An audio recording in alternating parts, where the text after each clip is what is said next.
Guys, welcome back to another video. मैं आपका तहे दिल से स्वागत करती हूँ ज्योति की कुकिंग पाठशाला में। और आज मैं आपको सर्दी खांसी जुकाम से बचने के लिए एक सिरप बना करके दिखाने वाली हूँ। आप घर पे रह के थोड़े सामान से इस सिरप को बना सकते हो। घर पे रखे सामान से ये बन करके तैयार हो जाएगा। तो आप इस सिरप को बना करके एक बार देखिएगा और रोजाना 1 चम्मच सिरप से ही आपकी खांसी जुकाम और सर्दी छूमंतर हो जाएगी।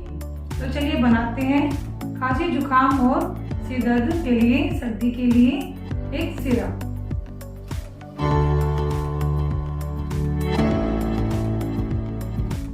चलिए आज मैं आपको सर्दी खांसी से बचने के लिए एक घर का नुस्खा बताती हूँ। उसके लिए चाहिए है 1 चम्मच लौंग और 2 चम्मच काली मिर्च। काली मिर्च को आप हमेशा लौंग से दुगनी मात्रा में लीजिएगा। 1 दालचीनी का टुकड़ा है, इसे मैंने छोटे पीस में तोड़ लिया है। 1 मुलेठी का टुकड़ा, इसे हमने रफली चॉप कर दिया है।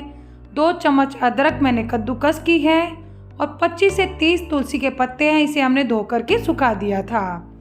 4 से 5 चम्मच के करीब शहद है और 1 चुटकी हल्दी है, 1 चुटकी सेंधा नमक है। अगर आपके पास फ्रेश अदरक नहीं है तो आप उसकी जगह सूखी सौंठ भी यूज़ कर सकते हो। सूखी सौंठ को आप कद्दूकस कर लीजिएगा।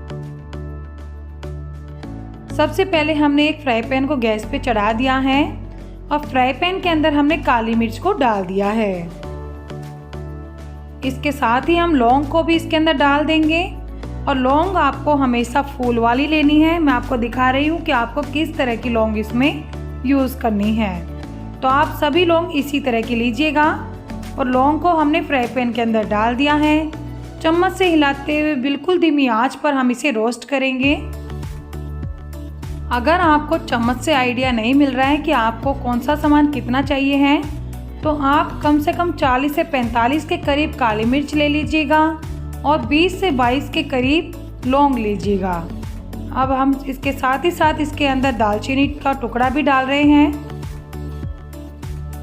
मुलेठी को भी डाल रहे हैं और आपको बिल्कुल धीमी आंच पर सभी चीज़ों को चम्मच से हिलाते हुए रोस्ट करना है। कुछ देर में ही ये सभी चीज़ें अच्छे से रोस्ट हो जाएंगी। यहाँ पर सभी चीज़ें अच्छे से रोस्ट हो चुकी हैं। अब हम इन सभी चीज़ों को एक प्लेट के अंदर निकाल देंगे।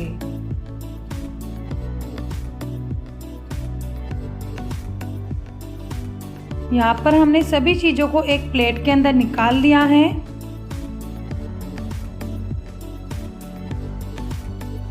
अब हम इसके अंदर तुलसी के पत्ते डाल रहे हैं और तुलसी के पत्तों को भी हम बिल्कुल धीमी आंच पर चम्मच से हिलाते हुए रोस्ट कर लेंगे। यहाँ पर तुलसी के पत्ते भी अच्छे से रोस्ट हो चुके हैं। इन्हें भी हम एक बाउल के अंदर निकाल लेंगे। तुलसी के पत्तों को रोस्ट करने से इसका मॉइस्चर उड़ जाता है और ये दवाई आपकी काफ़ी दिन तक सेफ रहती है। तुलसी के पत्तों को हमने एक बाउल के अंदर निकाल लिया है। अब हम एक मिक्सी जार लेंगे और मिक्सी जार के अंदर हम रोस्ट की हुई काली मिर्च, लौंग, दालचीनी और मुलेठी चारों ही चीज़ों को डाल देंगे। इन सभी चीज़ों को पीस करके एक पाउडर तैयार करेंगे। सभी चीज़ों को पीस करके हमने एक पाउडर तैयार कर लिया है। अब हम इसके अंदर रोस्ट किए हुए तुलसी के पत्ते भी ऐड कर देंगे और सभी चीज़ों को पीस करके एक पाउडर तैयार करेंगे।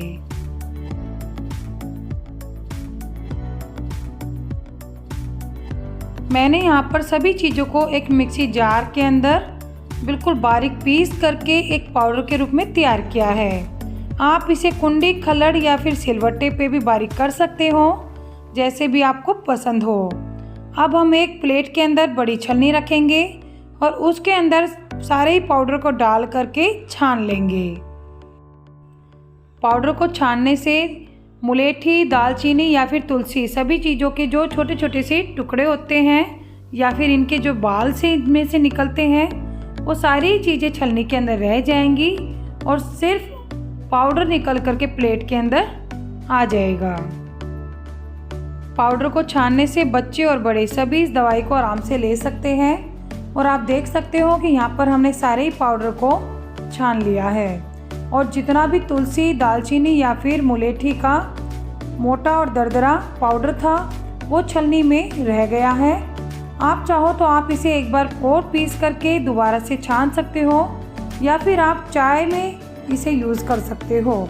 जिस टाइम पर आप चाय बना रहे हो उसमें आप इसे डाल दीजिएगा और आपकी चाय में काफ़ी अच्छा टेस्ट आएगा। या फिर आप चाय पत्ती के अंदर ही इसे मिक्स करके रख सकते हो, चाय पत्ती भी बिल्कुल भी ख़राब नहीं होगी। और यहाँ पर हमारा सारा ही पाउडर छन करके तैयार है। अब हम इस सारे ही पाउडर को एक बाउल के अंदर ट्रांसफ़र कर देंगे।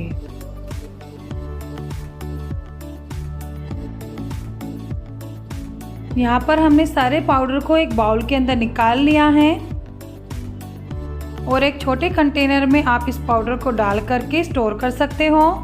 ये पाउडर काफ़ी टाइम तक सेफ रहता है और आप इसे जब भी आपका मन हो दवाई बना करके यूज़ कर सकते हो। अब हमने एक प्लेट के ऊपर एक कपड़ा रखा है और कपड़े के अंदर हम सारी अदरक को निकाल लेंगे।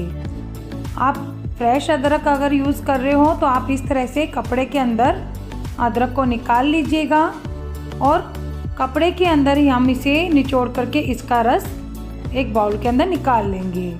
और अगर आप सूखी सोट यूज़ कर रहे हो तो जिस टाइम पे आप इस पाउडर को मिक्सी जार में पीस रहे हो उस टाइम पर आप उसके अंदर सोट भी डाल दीजिएगा और उसे भी एक पाउडर के रूप में ही तैयार कर लीजिएगा। तो देखिए यहाँ पर हम अदरक का रस निकाल रहे हैं। कपड़े के अंदर छानने से अदरक का कोई भी रेशा रस के अंदर मिक्स नहीं होता है और सारा ही रस अच्छे से निकल जाता है। और जो ये अदरक बचेगी इसे आप चाय के अंदर या फिर सब्जी के अंदर यूज़ कर सकते हो, ये भी आप वेस्ट मत कीजिएगा।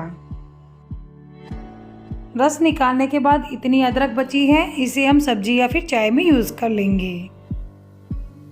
अब मैं आपको बताती हूँ कि हमें ये दवाई किस तरह से यूज़ करनी है। जो हमने ये पाउडर तैयार किया था उसमें से हम एक छोटी चम्मच पाउडर एक बाउल के अंदर निकाल लेंगे। हमने जिस बाउल के अंदर अदरक रखी थी उसी बाउल के अंदर हमने पाउडर डाला है और 1 से 1.5 चम्मच के करीब मैं इसके अंदर अदरक का रस डाल रही हूँ। या फिर आप अदरक के रस को अपनी ज़रूरत के हिसाब से कम ज़्यादा कर सकते हो। अब हम इसके अंदर सेंधा नमक डाल रहे हैं। 1 चुटकी सेंधा नमक डाल दीजिएगा।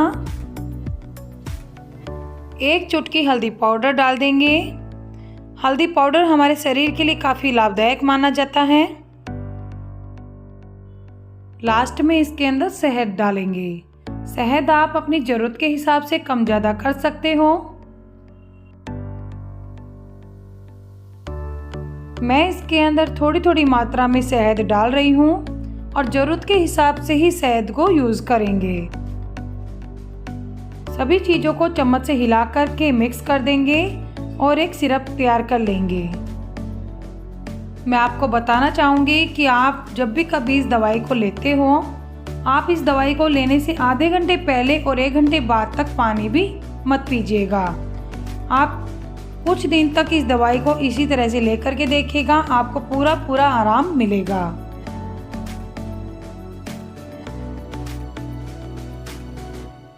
देखिए यहाँ पर हमारी दवाई बनकर के तैयार है और कितनी अच्छी लिक्विड फॉर्म में ये बनकर के तैयार हुई है, आप देख सकते हो। ना ही ये ज़्यादा गाढ़ी है ना ही ज़्यादा पतली है और हमने इसे एक सिरप के रूप में तैयार कर लिया है। आप इसे किसी बोतल या फिर कंटेनर में डाल करके स्टोर कर सकते हो। आप इसे कांच की बोतल या फिर किसी कंटेनर में स्टोर करके रखिएगा ताकि ये काफ़ी दिन तक सेफ रहे। आप देख सकते हो कि इतने सामान में हमारा इतना पाउडर बनकर के तैयार है और आप इसी तरह से 4 से 5 बार दवाई बना करके यूज़ कर सकते हो। मैं आपको बताना चाहूँगी कि अगर आप प्रेग्नेंट लेडी हो या फिर बच्चे को फीड कराती हो तो आप इस दवाई को इग्नोर कीजिएगा,